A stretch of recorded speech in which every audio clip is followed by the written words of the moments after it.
وہ خاص ڈھب سے مراد یہ نہیں تھی میری کہ آپ سبز چوغا پہن لیں اور گلے میں مالا ڈال لیں، ہاتھ میں تسبیح ہو، ایک ہاتھ میں دوسرے ہاتھ میں ڈنڈا ہو. اور خاص ڈھب کی زندگی جب میں آپ سے عرض کرتا ہوں تو وہ یہ ہے کہ آپ دین کو بھی لے کے چلیے اور دنیا کو بھی ساتھ ساتھ لے کے چلیے.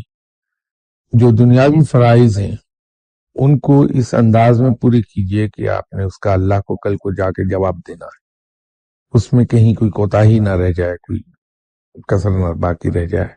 آپ کی فیملی آپ کی ذمہ داری ہے، اللہ تعالیٰ نے اس کی کفالت آپ کے ذمہ دی ہے، تو آپ ان کو اپنے وسائل میں رہتے ہوئے حد الوسع کوشش کیجئے کہ جو بہترین زندگی ان کے لیے پیدا کر سکیں وہ کر دیجئے. یہ ان کا حق ہے اور آپ کی ذمہ داری ہے. آپ کے پیرنٹس، ان کی دیکھ بھال، ان کی خدمت، آپ کے بہن بھائی، عزیز رشتہ دار، یہ ان سب کے حقوق ہیں. تو ہم کہیں روحانیت حاصل کرتے کرتے ان فرائض کو نہ بھول جائیں، کہیں اس میں کہیں ہم سے کوتاہی نہ ہونے پائے، یا دین کی خدمت کرتے کرتے کہیں ہم اپنے فرائض سے غافل نہ ہو جائیں.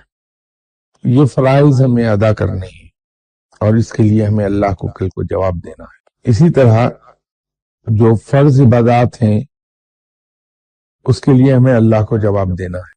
تو فرض عبادات پہلے پوری کر لیں ہم، اس کے بعد پھر نفلی عبادات کی طرف جائیں.